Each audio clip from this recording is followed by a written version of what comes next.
We have some salty pickles, and we also have a new arena arrangement. We're going to talk about that and so much more on Teal Town Live.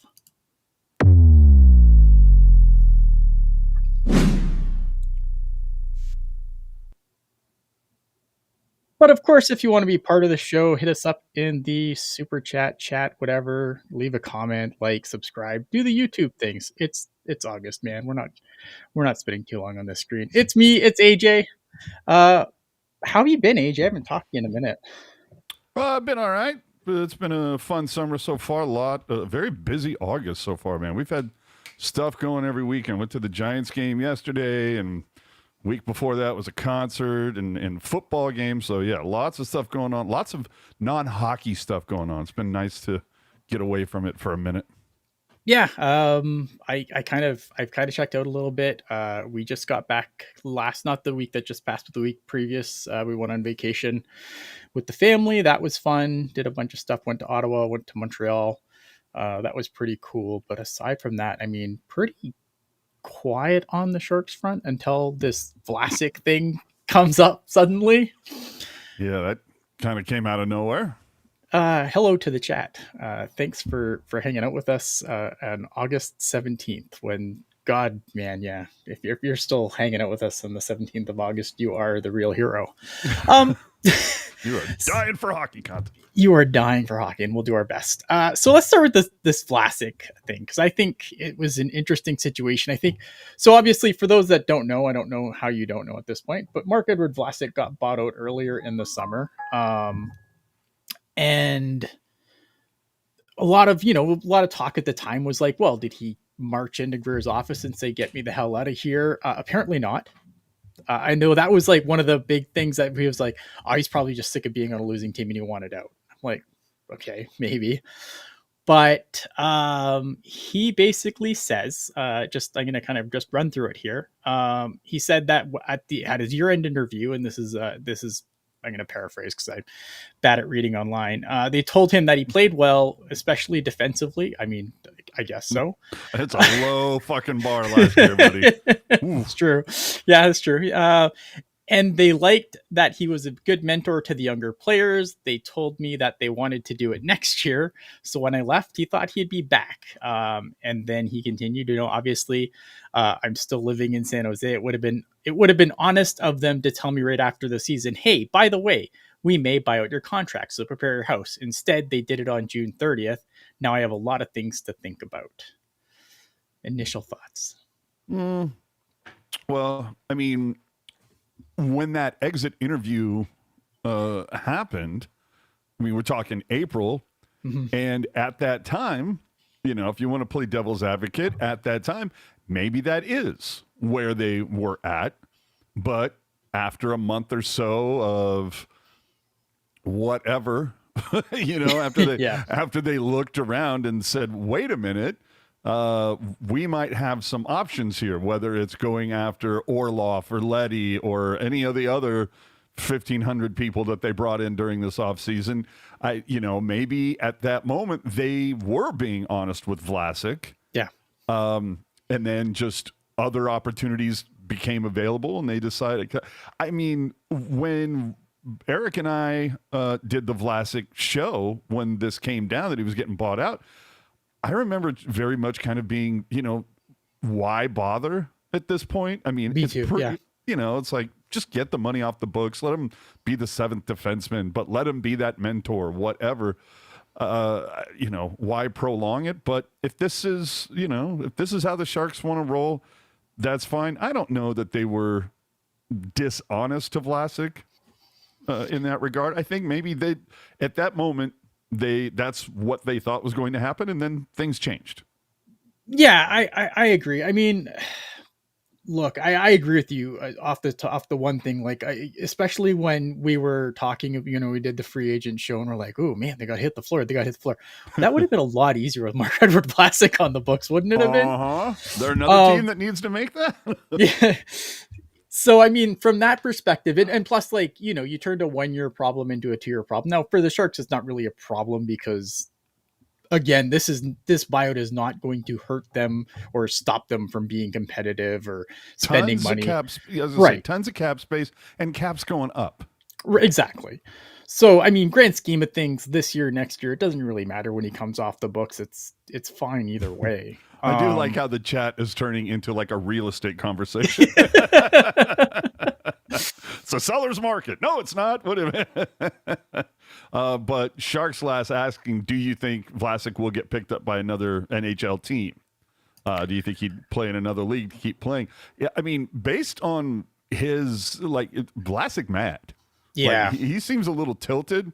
I think he's going to play somewhere next season. He may sign league minimum if anybody. That's right. I think Vlasic's a PTO guy. He's a guy that's going to get signed to a PTO in training camp, and then he's going to try and stick somewhere. I think someone is going to pay him to be on their team. I think. And I bet you he's hoping it's Montreal. I mean, he'd like that. I think that's a team though that I can't imagine them having a ton of room on the blue line for a guy like Vlasic. But I feel like there's probably a few teams out there. I'll play for free in Montreal. Yeah, they're pretty stacked on the left side though, I feel like. But I don't know. I feel like it's going to be a situation where he's going to get a PTO somewhere. He might get a couple of PTOs before he finally catches on, but I do feel like someone will give him an opportunity to play, especially if you're in a situation like, you know, you've got some younger players or whatever, and you need a mentor guy, or you need a seventh guy.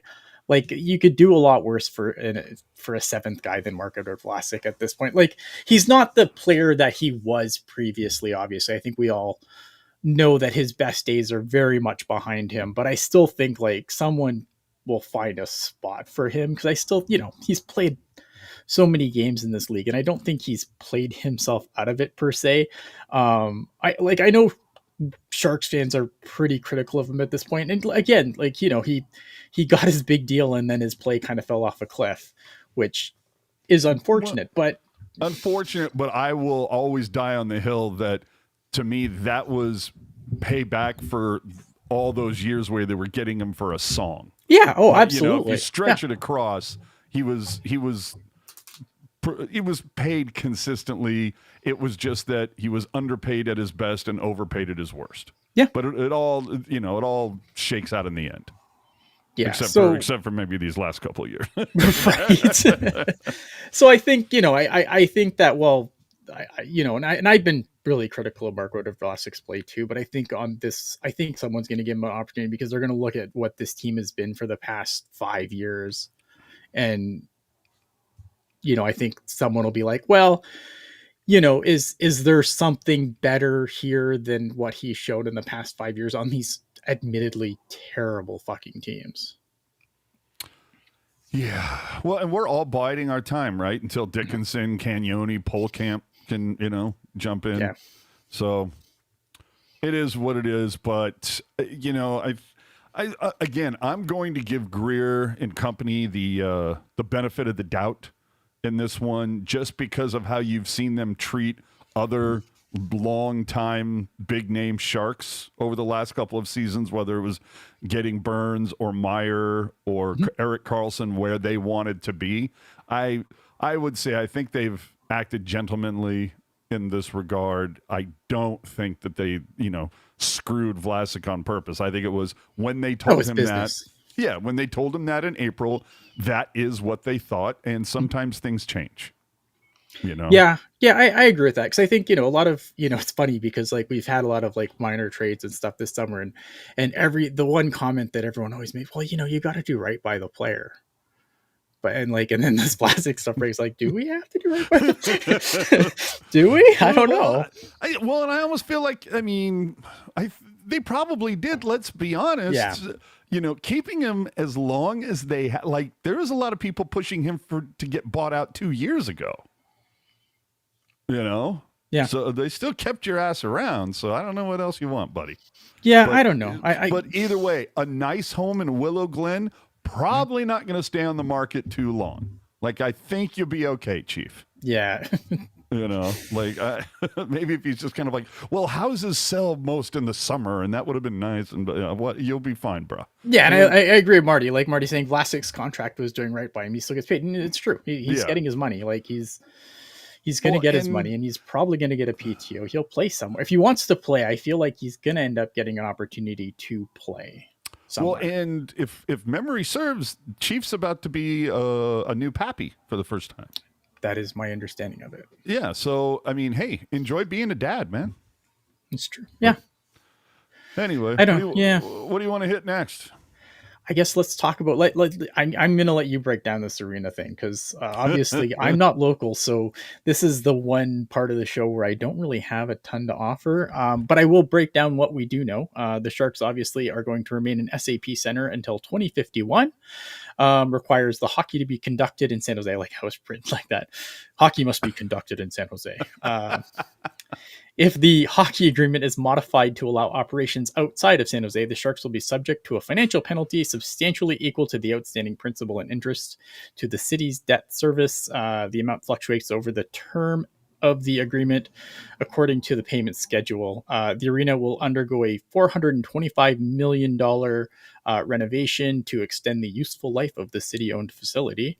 The city will pay $325 million, while the team pays $100 million plus any cost overruns, with $25 million of that going directly to the city of San Jose to offset service payments. That is. And that's just a little bit of, this 1,800-page document. Here are my questions. Okay. So first off, one of the things in the legalese of all of this was something along the lines of by September 1st, 2027. That's just over 2 years, and it like that. Because it seems like we were just talking about an agreement that they signed in 2015 that would keep them here through 2025, but then be able to be extended each year through 2040. And we were like, oh, well, 10 years, and boom, it's already here and gone. Yeah, it's already gone. Yeah. Right. So the big thing for this, expectations are to have a new location designated for a new San Jose arena by September 1st, 2027. Again, just over 2 years and 2 weeks from where we're at today. Crazy. And so with that, I just kind of want to, ask the question if we can take a look at a map here. Yeah, give me. I'm going to bring that up for you here. I mean, I don't know if you know how maps work, but they show you available real estate, and hey, there's SAP, beauty as she is. And of course, the first question is, where the hell do you build a new arena? Because looking around at the city of San Jose, and obviously they want to stay close to this whole area over on the other side of 87. They want to remain close to downtown. Yeah. And they're talking about they need at least 12 acres. Now, I get a kick out of that because the Oakland A's dream park being, dreamt about in Vegas, I think are trying to build that on 9 acres. Right. So, yeah, good luck. But they want 12 acres, they're saying. But the other thing that I keep reading about in this agreement is it's the what is it? The arena. I want to make sure I get this right. Something about an arena district or arena entertainment district, which is the new sexy arena thing that they do everywhere now. Yeah, exactly. I think are we talking about something that failed in Arizona? Yeah. Who knows? Can I just interject here quick? Dan Moore has a question. So wait, did San Jose City Council approve this, or is this the agreement we're waiting for them to approve? I don't know, so I'm going to let you answer that. Yeah, so that will occur on August 26th. Okay. At least that is the understanding I have. It will be on the agenda. Now, as most city council meetings, as I'm sure you can attest, if you've ever seen one, sometimes can grow quite convoluted, not unlike this podcast. And they'll go off the rails, and they might not get to it until like a day or two later. Sure. But the way that I understand it, it is on the agenda to be voted on the 26th, perhaps even something signed. But that is what is supposed to happen. Okay. And we are planning on being there in some way, shape, or form. But and all the, the usual suspects, Shane, Curtis, Max, they'll all be there as well. But my first question, of course, is where? Where is this new arena going to be built? Now, especially if you're not using eminent domain, which I kind of think you might have to, or at the very least, you're going to have to work with Google because of all the, I wish I had a map that highlighted all of what Google owns, because it's a decent chunk of what you're seeing on your screen. But right. I would think the most logical option, there are two logical options. You either build it right across the street in these three parking lots, and you're going to, this poor house gets walked across, walked by every day. But these other ones, I'm sure, things can be moved. There was literally on, where is it? Right here. This horrible, man, whoever did this map is, but there was an entire house that was lifted here and relocated about 5 blocks away. So, awesome. It's like things can be lifted and shifted.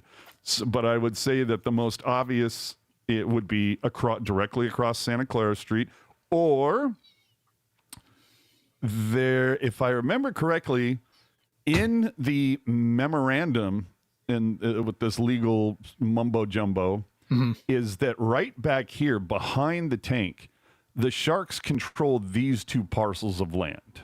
Okay. And they already, for those of you who are not familiar, when the Sharks hold their sidewalk sale, it's in this parking lot right here. And this, this warehouse, this is where all their, all the game used jerseys, all their overrun. This is their, when somebody goes, do you have anything in the back? This is the back. This is the back. Right. So they have all of this. And then you can see here across the street, all of this, the Sharks, to my understanding, because there was a big sale over here, they owned all of this, but all of this that you see here burned down recently. Okay. So this is all being, it looks, I literally drove by it today about 5 hours ago. It appears that they are building a parking structure here. Interesting. So we'll see. The Sharky across the street here, where the Sharks member, is that where Sharky lives too? Sharky, the Sharky, yes, you can see that white van right here. It's where Sharky lives. That's the Sharky van. That's where they park. So that's why I'm saying, like, they control, from what I understand, they have a good amount of this the real estate. So if you wanted to build something that is, behind the tank, and of course there's also this, this parking lot over here. Although I don't know how much further you'd want to get away from everything, because, let's be honest, the location they're at now works really well, because you have West St. John here that ties you over here into Little Italy.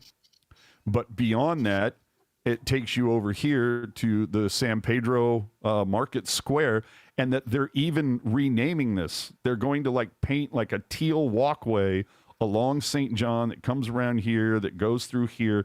They're going to call it, they're changing the name of St. John Street to Sharks Way. Okay. So they're going to make a big deal out of that. And then plus there's all the people that take Santa Clara down. So, maybe they want to put a new arena over here at the ABC, and then you make the footprint of the tank that, I don't know, that's your entertainment district, some sort of, like, sure. You can even see that kind of line across that diagonal line across the top of the building, you can almost see that as a walkway from the corner that would take you up into the new building. I think there are definitely some, if you want to get creative about it, not to mention there's all this real estate across the street, the Arena Green West, that could be developed. I think there's a lot of options. I just don't know where else you would put something. The other thing I think that needs to be noted, and this was mentioned a couple of weeks ago, at least, when there were rumblings of there being negotiations between the Sharks and the city, is for whatever reason, the mayor of San Jose, Matt Mayon, mentioned bringing the earthquakes to downtown. Interesting. Yeah, so if you're going to have an entertainment district or a sports entertainment district, it would make sense to put it next to the tank. But again, you're running out of real estate really fast, and they're required by this agreement to have like 3,700 parking spots available within like a half a mile. Well, maybe, there's only so many garages you can build. But the other, and so that was the first part of like within 2 years, they have to designate where the new arena is going to go. And then, of course, I guess you have 25 years to build it. Fair. Okay. I mean, that's, Now, the next thing, and I wish unfortunately I don't have a like X-ray map here, but one of the things that really baked my noodle on this agreement is it talked about expansion of the concourses. And I was very much kind of, where like, now the one other thing about the concourse, the main concourse over the last decade or so, they've added a lot of small carts. And while, hey, I am all about giving fans different food options and beverage options and all of that, but they've created, all these carts have created somewhat of a bottleneck and have made the concourses smaller. Now, you could, on two sides, if you see here, on the south and the east side, it is a very small landing here off the main concourse. Don't know that you can do a whole lot with that. Right. And it's pretty much the same. If we flip her around, you can see same deal. Now, maybe you build something, some sort of like groovy overhead bridge that takes you over here or something. I don't know. But then we come around to the back, and this is, look at all of this. Maybe you can build something out here where you can expand your food. You can collect up some of those carts, whether, hot dogs or burgers and beers or whatever, but you can build this section out and maybe even move these steps out more, but you can definitely do something there. And then once you get to the west side of the building, this part is huge. Yeah. You could do a whole big thing over here. So like if you're going to expand the concourse, there's things that are going to need to be moved. My point is there is space to do it. I'll be interested to see how creative they're able to get. And then, another thing that was mentioned was the lower bowl, which none of us ever see. It's where the bands or anybody that comes in to perform is there, where they chill. Okay. And I guess if you look at some of the comments, basically they want to be able to spend some money and really, make a welcoming plush area to help draw in that top flight entertainment. So, but my point being, there is a lot of stuff that is going to have to happen here. How do I stop sharing now? Oh, it's good. You're good. Oh, we're back live? We're good. Okay. We're back. So, yeah, all I see is a screen sharing screen. So Let me get rid of that for you. There we go. All right. So, there's it's going to be really fun to watch how this whole thing progresses. I saw there were mentions of renovating plumbing, electrical, HVAC, broadcasting infrastructure. Like, it's going to be quite interesting, especially over, because it sounded like they really wanted to tackle a lot of this stuff within the next 7 years. Yeah. Those a lot of things to check off. And, does that mean that like the Bay Area Panthers are not going to be playing there in the summer? I don't know, but there's going to be a lot of stuff going on. We got to I'm getting it up. All right. Bareth is VMA with a $5 super chat in Canadian currency, which I can appreciate. $2.50.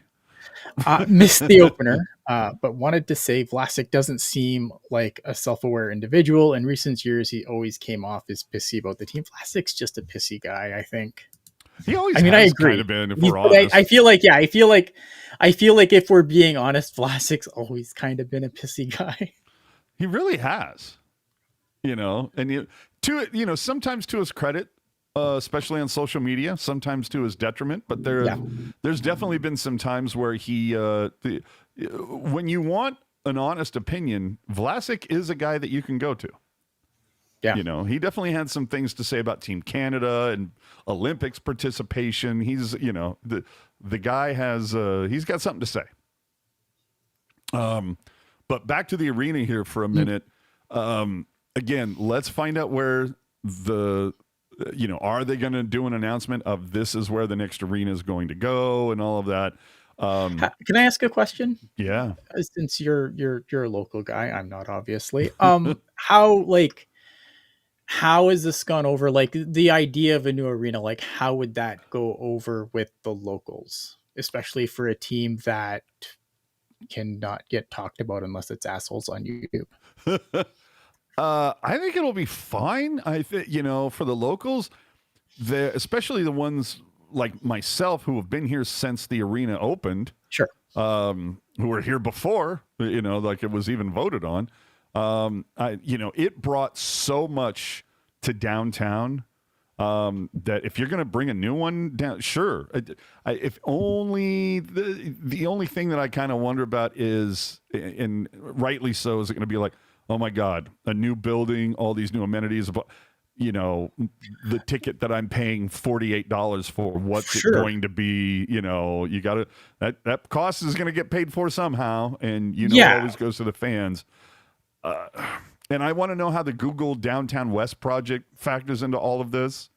Yeah, because the reason I ask, just because obviously, like House of Platinum's not, like, if you look at the way that this renovations are getting paid for, it's the bulk of it is getting paid for by the city. I'm assuming that if you build a new building, Hasso's not building this building. Like, he'll probably kick in a significant amount of money, but when you look at probably the overall cost of what a new building costs now, like minimum one bill, right?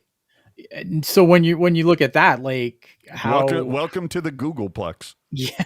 So I think that's why I'm curious, right? Because again, obviously, I think that the Sharks have a very passionate fan base, but it's a small fan base and they're not the big team in that area. So when you're looking at such a big expenditure that taxpayers are going to have to bear the load of, on top of these renovations, before they even put a shovel in the ground, you're putting $500 million in renovations, basically. Like, how do you think that's going to play locally? Let's see if there's some sort of vote to, for a arena tax or something like that. I mean, they all voted for it 35 years ago. Yeah. And it's turned out pretty well. I'd also be interested to see, I'm dying to see what the plans would look like, especially in, look, you got to make money. I get that. And it's tough that when you've seen like the last big expansions, if you want to call it that, but they pulled out nosebleed seats. They pulled out a portion of the cheapest seats to make an elite club space. Sure.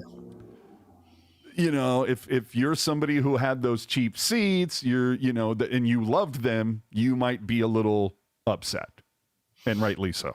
Yeah, I'm already saying, in Alberta, obviously the Calgary Flames, similar situation, trying to get a building built, and he says that a new arena became an election issue. So I'm always fascinated because I do geek out at the business of sports. I'm always fascinated by things like because I think that the problem with arenas now is that like these owners are multi-billionaires, and it's the taxpayer that builds these buildings, and it's kind of ridiculous, right? Yeah, and well, see, and can they do it privately financed the way that Yeah. the San Francisco Giants did their ballpark, and Sure. it's 25 years later, still arguably the most beautiful ballpark in the entire league, but then just 49 miles down the road is perhaps one of the worst football stadiums ever built on the planet. So if you Yeah. think it out properly, do it well, you could have a building that will last for another 40 to 50 years. If you can be as lucky as you were and smart as you were building SAP Center, hopefully you'll have another building. And now, because if you remember, if you go back, SAP Center opened like a year or two before all the arenas that had all the luxury boxes and the suites and going for that corporate dollar. The Sharks missed out on that by a couple years. They're not going to make that same mistake this time. There's going to be a lot of spaces for the elites. Don't forget your blue collar fans that were ride or die during this last decade of suckage. You know what I mean? Let's not forget that. Yeah, because and that's a really good point, because I think SAP Center is like it's like the last of the old style of building, right? Like the just the goofy shit, like not having enough room on the bench for the opposing goalie, and like or the team having to walk. That was one of the things that were mentioned, that the coaches for the opposite team have to do the duck walk around the ice to go to the other side. Yeah, shit like that. That's and now granted, they did move some things around from. If I remember correctly, it used to be that there was locker on one side, locker on the other, and for some reason they moved it across at whatever point. Like, this venue has been reconfigured multiple times. So either way, on one hand, it's dance with the one that brung you, or it's the devil in the SAP Center. But on the other side of it, there, especially since they've eliminated the smoking sections, I will tell you, when you go to a sold out tank for a hockey game, trying to get anywhere during the intermissions is an exercise in futility. Gotcha. Oh my God. It's so crowded. So, and I was at Chase Center where the Warriors play, the brand new building there, first time ever last Saturday for a concert. And I got to tell you, even that brand new building that's only been open for a couple years, and the concourses felt a little tight, and it was for a concert that that the upper deck was blacked out. Oh, jeez. And it still felt like, man, there's a lot of people in here. So hopefully, one of the things that I loved about the original Oakland Coliseum Arena, on the main concourse, massive, like 5-story tall ceilings. And so even but very wide concourses, but even when the concourses were kind of flooded with people, you didn't feel like it was like right on top of you. Oof. Good luck if you have kids of those guys. Yeah, I can't imagine. That's brutal. Yeah, like a tiger. I thought AJ was going to say he went to a bet. Fuck you. No. Yeah. All right. What else you got? Well, let's okay. Let's talk about in Glasgow for a moment. Yes. For those of you who are unaware, in Glasgow is the company that manufactures hockey pucks. All the pucks that you see that are used on in games are made by in Glasgow. Well, about a month or so ago, I'm assuming by accident, leaked out the 35th anniversary logo, which I will now show you. Yeah. We will screen share this. So in Glasgow Mad, and in Glasgow, we came across this image in a public forum. We didn't hack somebody to get this. It was a public forum. and took this image. We posted it, of course, on Reddit to share the information with everybody. We posted it on our Twitter. Well, after being up on Reddit for 2 weeks, all of a sudden we received a warning that said this has been removed with no explanation, no rhyme or reason. It was just that this received a copyright strike. We're getting rid of it. How rude, right? Yeah. The public image. And then about 5 days later, I get an email from Twitter that says, we're removing this piece of media that you posted because we got a copyright thing. And at first I was like, maybe it's the NHL. Fuck, it couldn't have been the Sharks. They wouldn't have done so. And come to find out, in fact, it was in Glasgow. The image leaked, blah, blah, blah, which, of course, I sit there and go, well, you can't unring a bell. Yeah. It leaked. What are you going to do? So it's already out there. But now, here's the funny part. I mean, well, I guess we're going to see what the funny part is. If we can go back to that screen for a second. Yeah. Let me fire up there. So I responded with this image because Sharky's Twitter posted, coming soon, 8/18/25. Now, I don't know what the hell this means, but for those of you who don't have a calendar, that's tomorrow. Yeah. So we're getting some sort of announcement tomorrow. But of course, me being the smartass, I posted back, is it this? Because again, this information is already out there. Right. So either way, like in Glasgow, just like you fucked up, just own it. Just own it. Yeah. Yeah. So you can take off or give me back our screens. Yeah. But yeah, it's like, dude, you guys fucked up. Just own it. It's fine. Oh, how do we get back to us? I can't. I don't have the box. I'm not sure what happened. Whoa. I don't know. I don't have the. Normally I have a box down here. There we go. Let me get rid of this scene here.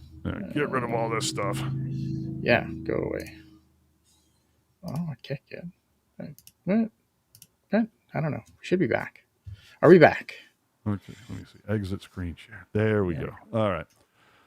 So anyway, yeah, we went through a whole thing with in Glasgow, but but it's just, hey, Alex, same to you, pal. But I'm interested to see what the announcement is tomorrow. But if it does have to do with a new jersey for the 35th, a new shoulder patch, a new puck. I want some Michael fucking Misa news. That's what I want right about now. Oh, that would be nice. Like, you want to talk about things that have like just kind of simmered over the summer. Like right now, Michael Misa hasn't said he's going to college. Yeah. Hasn't signed his ELC. Yeah, damn uncommitted. Like, so I don't like I'm so fascinated to see what the plan is with Michael Misa coming into training camp. Obviously, I think rookie camp will be first, and I think he can go to rookie camp regardless of whether he's actually signed or not. I'm pretty sure he can. I'm not 100%. But like he hasn't signed his ELC yet, and like I feel like if he was going to college, we'd probably know by now. Like I mean, for a player like Michael Misa, there's a college program like, yes, you can come and play. Like they'll, right until the last minute, I'm sure they'd be like, oh, Michael Misa wants to come play for my college program.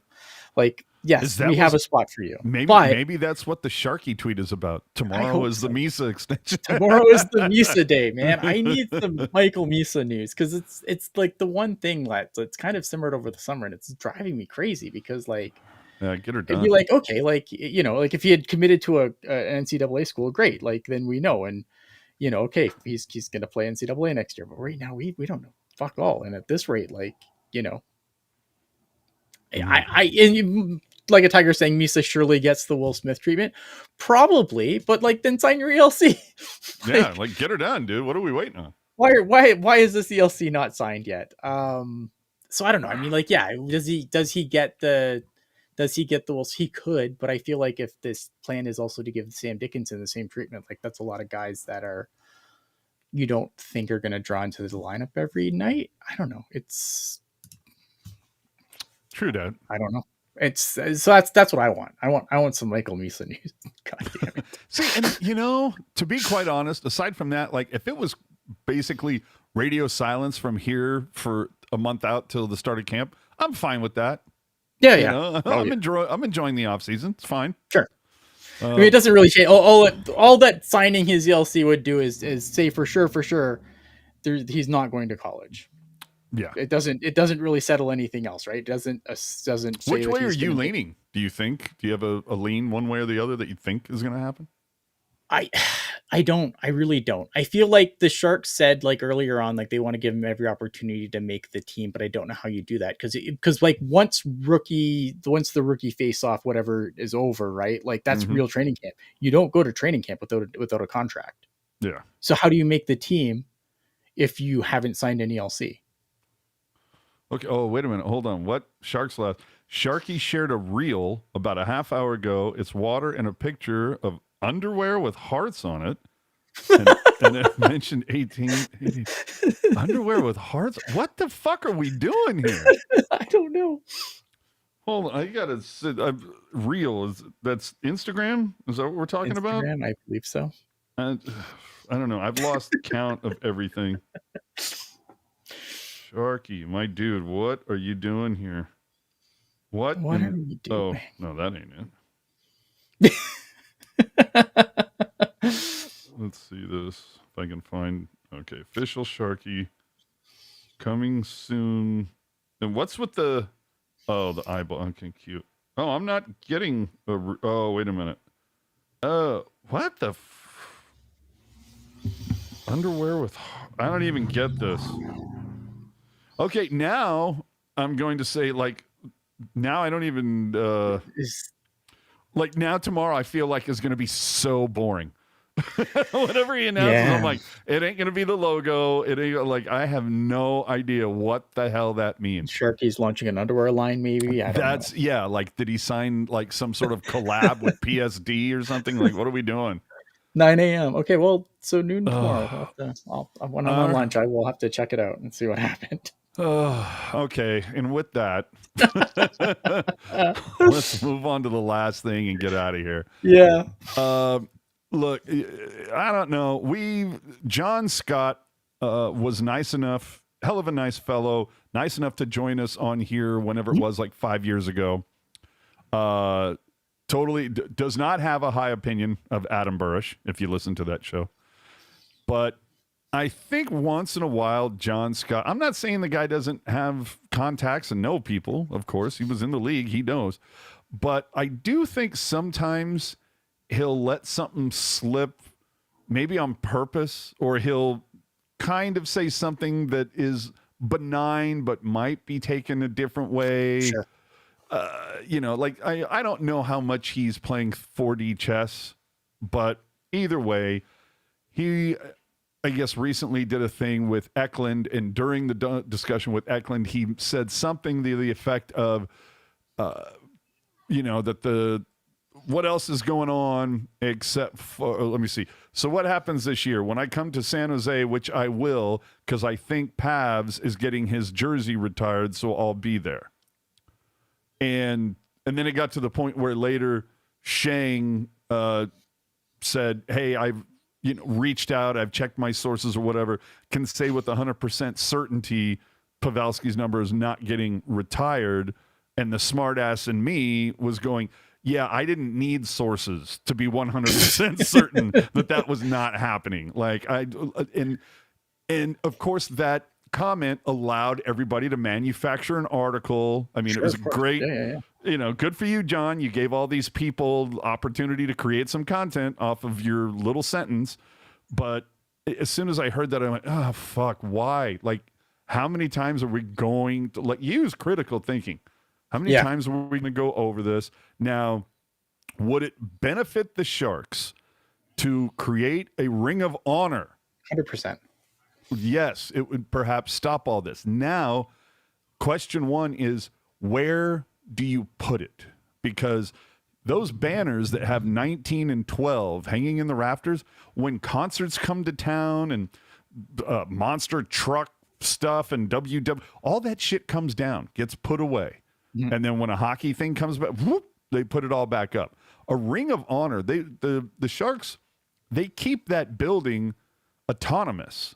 If you take a walk around that building, on a concert, on a day that they're having a concert, aside from like, I think there's the Sharks Foundation kiosk has like their little heart logo shark color thing or whatever. Aside from that, like you look around, there's nothing. There's not like the Finn-ish your beer bar. There's not the Cove. There's not anything that is like ocean related whatsoever or shark related. It's all autonomous. Putting a Ring of Honor on there, you're not going to be able to pull that off because it's going to have to be there all the time. So you got to come up with something. My thing put is it on a wall. Well, for me, I'm like, put it at Sharks Ice. And John's saying TechCU has a ton of room for almost room in the world for hockey. Yeah, stuff. I've been saying that forever. Even the Cow Palace, when they had the Bulls for 2 seasons, and I think our Jersey guys, Mitch and Paul, contributed to that, where they loaned them stuff where it was like seal stuff, spider stuff, even some shark stuff. They had a whole window that at least like showed some history. There's so much room to do that. I didn't understand why they didn't put something like that with the TechCU expansion. They certainly have the room for it. You could put a really nice display in the main entryway off of 10th Street. Totally. So, do what you're going to do. But I think that would also be a great thing that you could put on the entryway of both the front and the back, probably more the front. You have this entire huge wall. Put up banner, Owen Nolan, Nabokov, Ricci, Pavelski, Couture, your kind of wall of fame, Ring of Honor, whatever you want to call it, but acknowledge him in that way. And we can finally stop with this, let's fucking retire a number every year. Let's not. Yeah, obviously, look at that era of Sharks hockey that kind of culminated with the run to the Cup in 2016. Like, that's my favorite era of Sharks hockey, obviously, right? That's when the team was the most dominant. It was great and everything. But see, never won anything. They never won anything. But I also have great memories of like 01, 02, yeah. So do I. when they made their first Western Conference final. Yeah. And it's Owen Nolan, it's Nabokov, and Vinny Damphus, and that grouping. Got some great memories of that as well, and definitely I think Ricci, a couple of those guys should be acknowledged, especially because they're still with the team. But retired numbers, like it's I stop. agree. It is silly because So what is it? John Scott pushing for his number to get retired? The numbers they've retired so far make perfect sense, right? One is in the Hall of Fame, the other is going to be in the Hall of Fame at some point. Well, Patrick Marleau will be in the Hall of Fame at some point. But do you think he would be getting into the Hall of Fame had he not broken the games played record? Because what else has he done?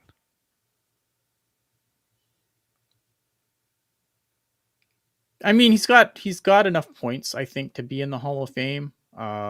He has gold medals. Like he has done other things, like other than his NHL trophy room is pretty empty, obviously. But he put up a ton of points. There's a lot of guys in the Hall of Fame that don't have individual accolades. Team USA, dude, he's Canadian. Yes.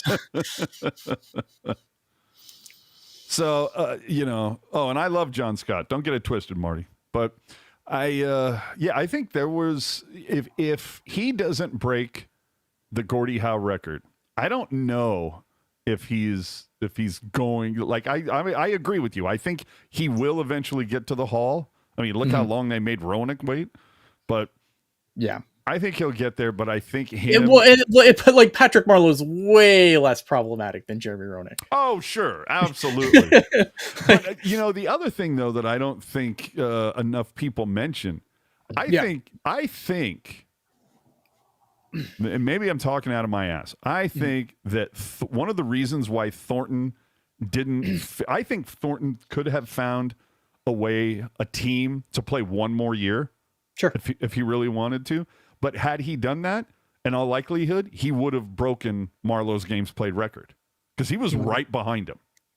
And I don't think Thornton wanted to do that to him. Yeah. But does Marlowe get Hall? I think he has the points to get in. I think there are other players that are very similar to Patrick Marleau that are already in the Hall of Fame.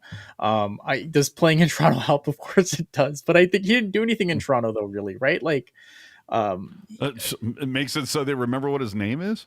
I guess I don't know. I don't know. I think like I think when you look at like what he did, like the points that he put up, I think like he's in that group like of guys that go in. Like obviously the games played record, I think that definitely helps his case. Don't get me wrong. But and I think he's like, I'm not sure what year he's gonna go in, but like I think he's, when it's all said and done, he's in the Hall of Fame. Yeah, but either way, back to the whole Pavelski and John Scott thing. I don't know if that's what's John Scott's hit rate though. Like I feel like John Scott always like just says random. That's what I'm saying.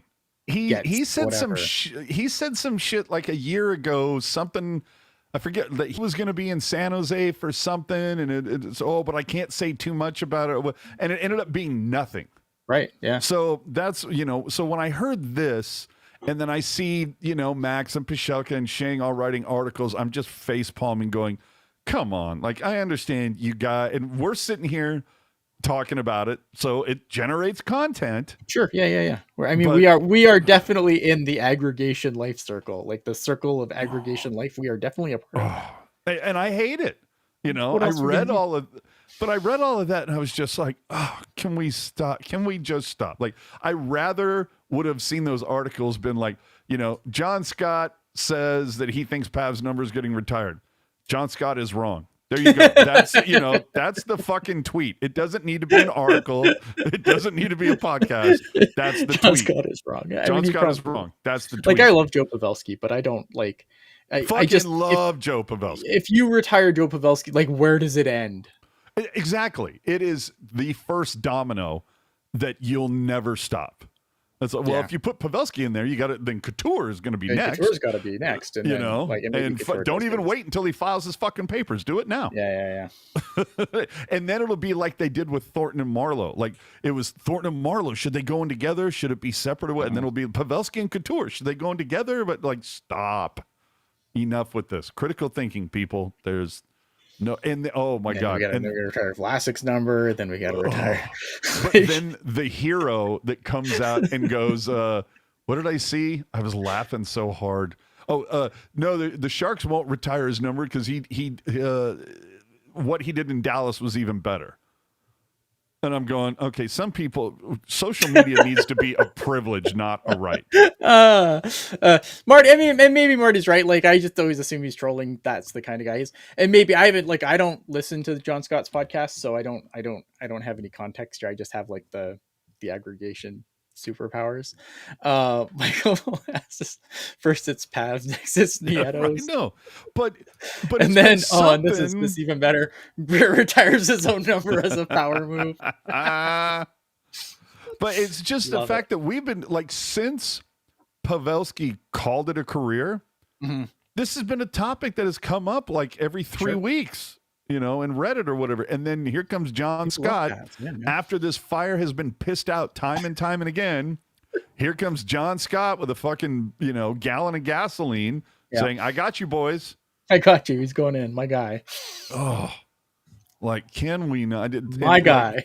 And I get look, I get the game that all the writers and all the content, quote unquote, content creators have to, play. We are a part of this circle of life. Like, I fucking hate that part of it. I really do. Where I just sit there and go, why are we? And the only reason why we're talking about this is because it's August 17th. Well, August 17th, but it also would have been great if like collectively all the beat writers got together and just went, oh, fuck. Like, we're not even going to give this any oxygen. Okay, Felix saying the Sharks can retire as many numbers they want, and they probably still wouldn't match Montreal's jersey. Montreal has won the most Stanley Cups of any team in this league, good sir. They can retire all the numbers they want because those teams did shit. Those teams won cups. Those When there teams were were 6 the best. teams? Hey, it doesn't matter. They won cups. They were. If you go look at the history of like the Stanley Cup final, like they've dominated the Stanley Cup finals for years at a time. When your team is that loaded with players and you win cups, you can retire all the numbers you want. You've heard it here first, people. Ian Reed is announcing that the Montreal Canadiens will be the first team in the league to go to 3 numbers on a jersey. Yeah, because they simply run out of double digits. They will run out eventually. I don't know. I mean, it's harder to win now, but look, like I think I'm not. People in San Jose do not get to throw stones at Montreal for jersey retirements. I'm sorry. Well, Alex, when does camp start? September. There you go. Not soon enough. Oh, I don't know, dude. I'm enjoying this breath of fresh air, dude. Like I said at the top when we were catching up, it's dude. Last week, 3 out of 4 days, it was Saturday went to a football game, Sunday went to a concert, Tuesday went to a concert, went to baseball game yesterday, going to a baseball game next Saturday. Like there was a thing called Boss of the Sauce today in Little Italy, which is like a block and a half from the tank. And it was like 17 different local, like Italian places that were having a sauce off. Like who's got the best sauce, and $25 you eat all the fucking pasta you wanted. It was great. So that's awesome. Yeah, stuff like, Sharks Last says September 17th is when it's going. What AJ is, what would happen if George Carlin and Bill Burr had a baby? Considering that 2 of those guys are they're probably in my top 5 with like, I don't know, Richard Pryor and Sam Kinison, like the top 5 comedians, they would be in there. So yeah, they're up there with me too. Yeah. I think George Carlin's so good. Molasses. Are we officially in win now mode? No, we're like, can we get a win mode? We're still in can we win mode? That's what mode we're in right now. Can we win? I don't know. Yeah, I'm like it. I think it's going to be interesting. Like I said, hold on. The Giants fucking won today. Holy crap. Okay, because dude, we went to the game last night. They lost 2-1, and they were up 1-0 in the 8th. And I was like, it's going to be really interesting to see how they piss this away. And it was. They pissed it away, but whatever. Anyway, I don't, unless Vlasic gets upset about something else, I don't know that we're going to talk about anything else for the next couple of weeks. Unless Michael Meeson. Maybe we'll get some Michael Meeson news, and then we'll have to definitely... then you and Jules can just just come and talk about Michael Meeson, which would be really exciting. Yeah, so I don't know. John asked a question earlier, is the rookie camp going to be, or the rookie face-off going to be interesting with only 3 teams? The thing is the last couple of years for the rookie face-off is, even when they've been like 6 teams in the same place, the Sharks have generally played 2 of them. Like it's always been that way. Like it's not I'm glad that we call them rookie face-offs now and not tournaments, because they were never tournaments. No shit. Like they were never tournaments. They're just a couple of exhibition games against a couple of random teams. So I think it's going to be fine. Like I think I'm actually really curious to see how the Sharks rookie face-off does against the Ducks. I think that's going to be fascinating to watch, because I think it'll be a good, not that you should read anything into these fucking rookie face-offs, but I still think like that'll be an interesting one to watch, because obviously the Ducks do have a fair bit of talent still in their pipeline. The Kings, I don't think, I think the rookies should make quick work of the Kings, but I'm fascinated to kind of see how they line up against that Ducks team. Okay. What did I see? Any interesting new rule changes this season? Not that I'm aware of. I don't think so. I mean, the nothing really changes until next year, I think. Because the new CBA starts not this season, but next. So I think that's when you're going to start seeing like some more interesting changes. I don't think like competition committee wise, I don't recall any significant rule changes that stand out to me, at least. I don't know that they can, if Vlasic catches with the team and he pops off and offends an official again, now he can get a 20-minute misconduct. I think that's the only change. Are the Sharks playing when the Super Bowl is in town? Wondering if we'll have any boosts or if the opposite will happen. I believe that they no. are not in town because that was one of the weeks I was looking at coming. It's the Olympic break. Yes. So yeah, like the last Super Bowl is like February 7th or something like that this year, 7th or 8th, whenever, get a calendar.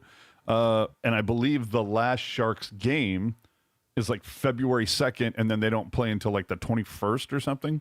So like hockey is pretty much off because of the Olympics at that point. Yeah, I was looking because they play the 4th. When I was looking around for like weeks to possibly come up there, I know that was one of the week that we were kind of looking at, forgetting that Super Bowl's a thing because I don't watch football. And then when the schedule came out, it was a big new. And then Alex, do you still have any of those A's Final Cups? Why, yes, I do. Oh, and including the little ticket stubs that came with it. But yes, I got any particular rule changes that we would like to see? I don't. Oh, yes. Okay. Abso-fucking-lutely. The rule change I would like to see, and I can't claim like the originating this. I think this may have come from Jerk. If for whatever reason, say going into when there's less than 2 minutes left in the first or the second, I'll just say this: if you have any time on the power play left coming into the second or third period, your face-off should be in the offensive zone. Oh, I dig that. Yeah, I dig that a lot. I would on that kind of that same train of thought. If you're in overtime and you are on the power play, overtime should finish when your power play finishes, not before. Yep. I would like to see that. What is Alex saying here? I'd like to see a power play end when there's a shorthanded goal. Interesting. You know, no, I don't know. Interesting, but no. No, I still think it's like you. Man, the Sharks would have lost a lot of power plays this year. I was going to say. But I think, if you earned your 2 minutes, you get your full 2 minutes. If the other team scores on you at will, well, fuck you. But no, I'm fine. Get rid of the trap. I've been saying that since they started it.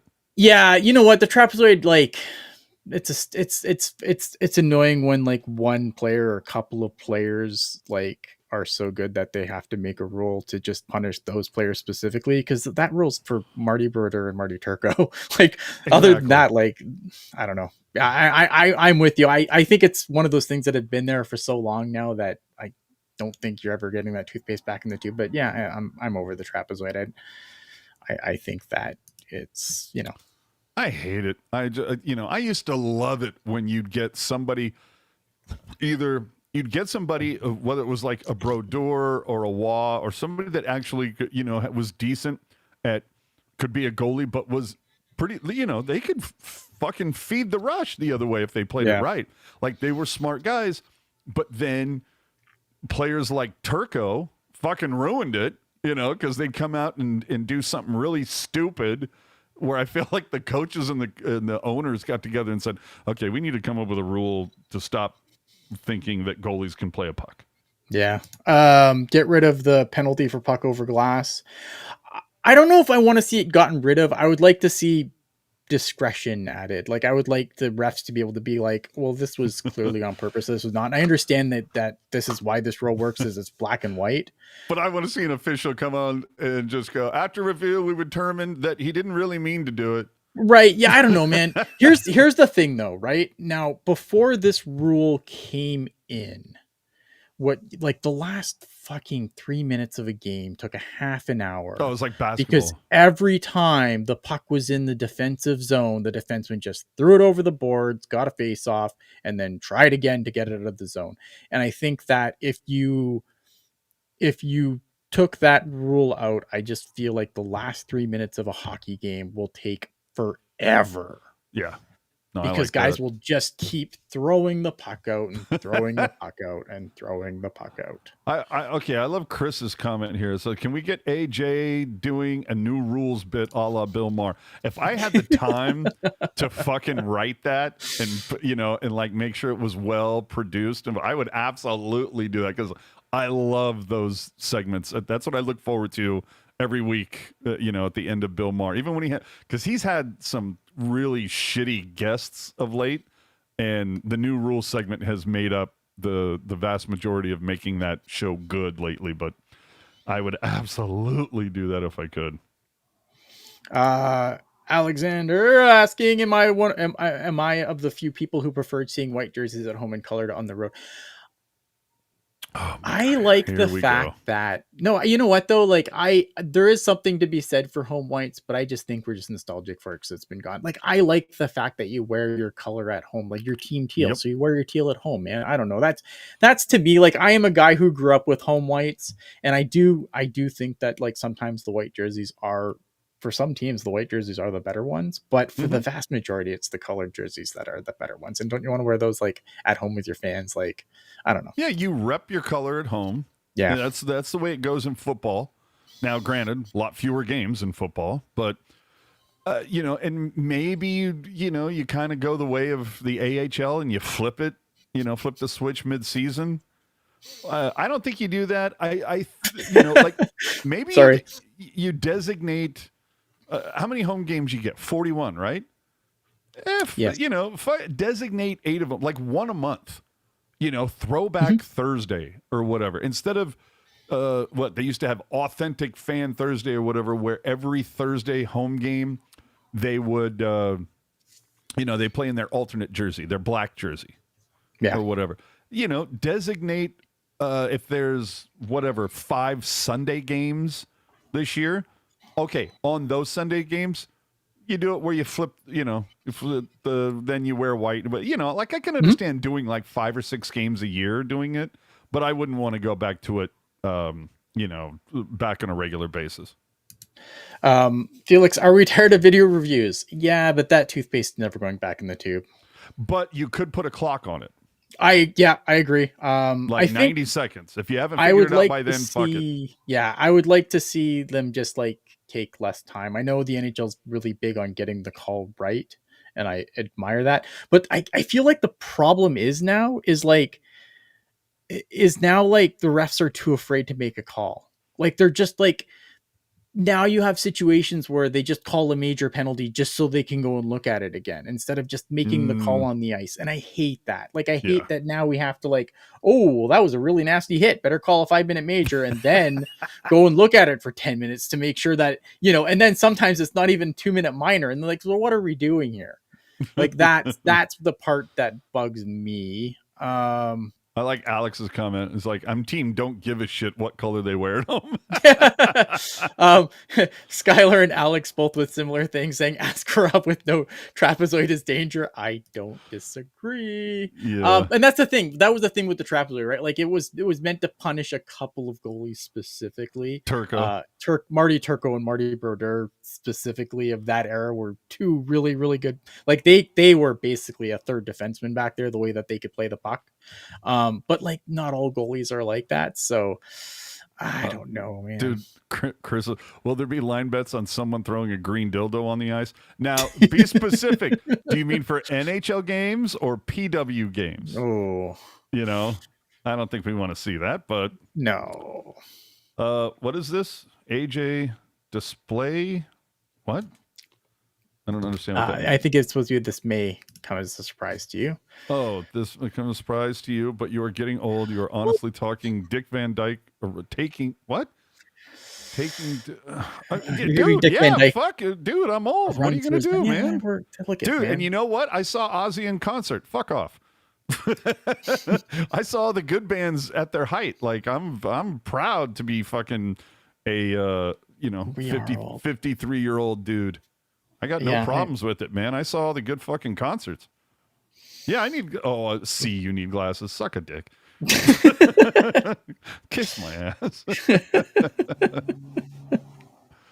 Oh God. All right. I think I've gotten through all the Yeah, I think we're all caught here's up on your the last comments ones. now. Get them. Yeah, get them in. Get them in now. I'm gonna crack one. Hold on.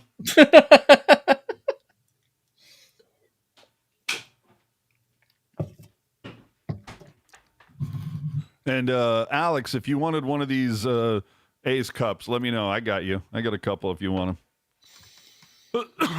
I have get off my lawn vibes. Well, when you've had a lawn as long as I have, yeah, you're tired of people walking across it. Man, yeah, get the fuck off it. I'm tired of you. Amazing.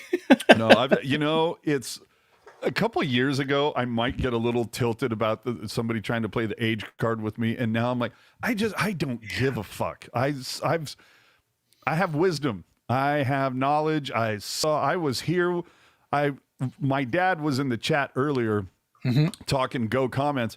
My dad and I remember like it was yesterday. There was a Tapestry and Talents used to be this annual summer get together, this whole thing in downtown San Jose. And in the summer of 1993, there was the Tapestry and Talent event in downtown.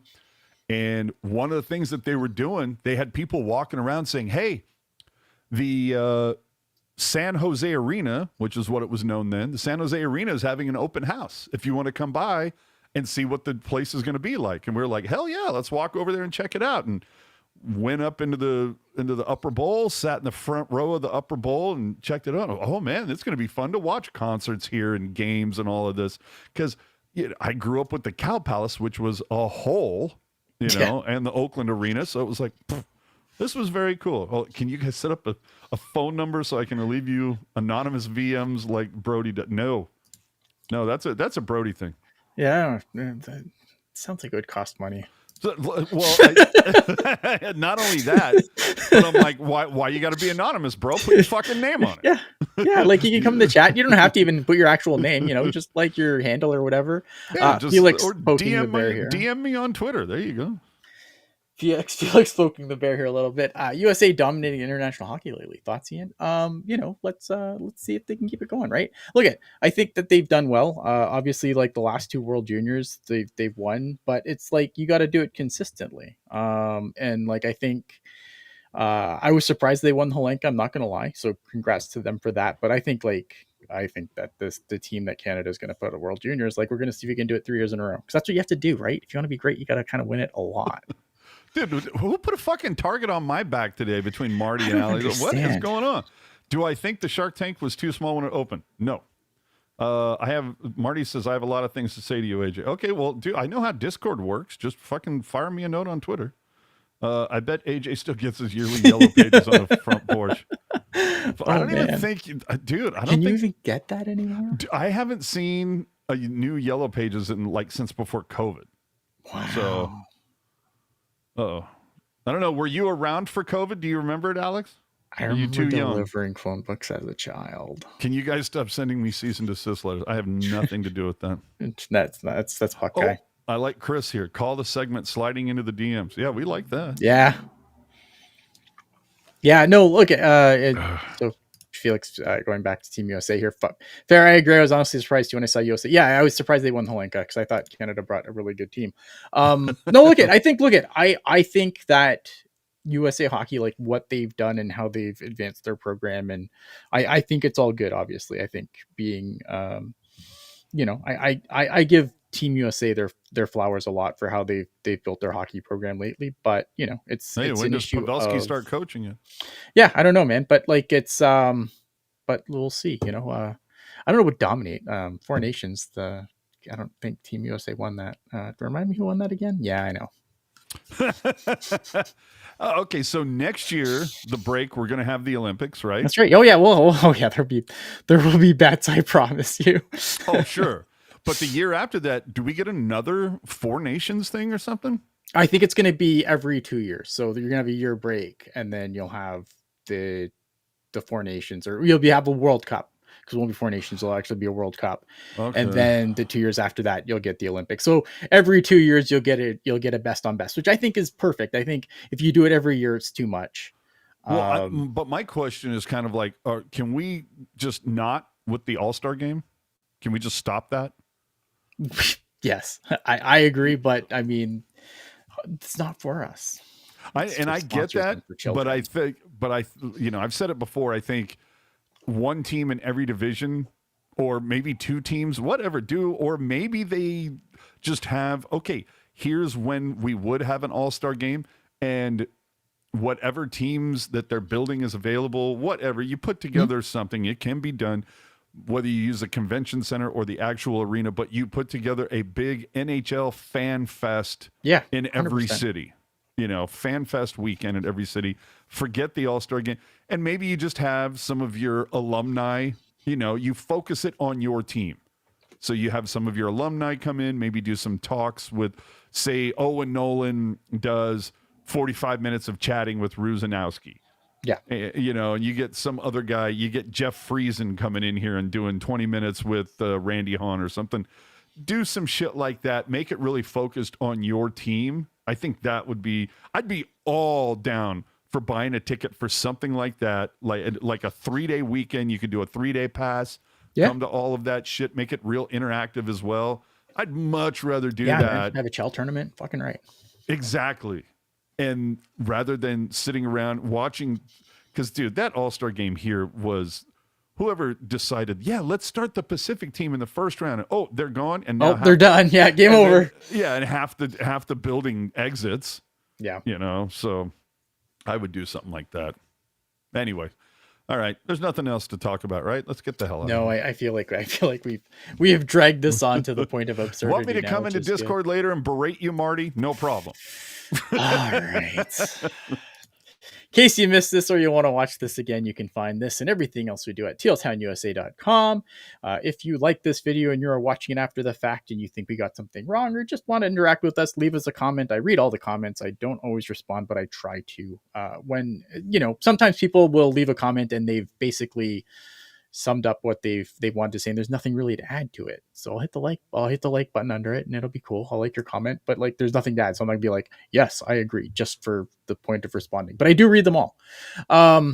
If you want to be notified when we go live, especially on a random night like tonight, hit the bell and that'll notify you whenever the hell we go live. If you aren't subscribed already and you like what we do, why aren't you subscribed? Hit the subscribe button, like the video, help us out. There are a lot of Sharks podcasts out there, and we want to make sure that we remain visible to Sharks fans like yourselves.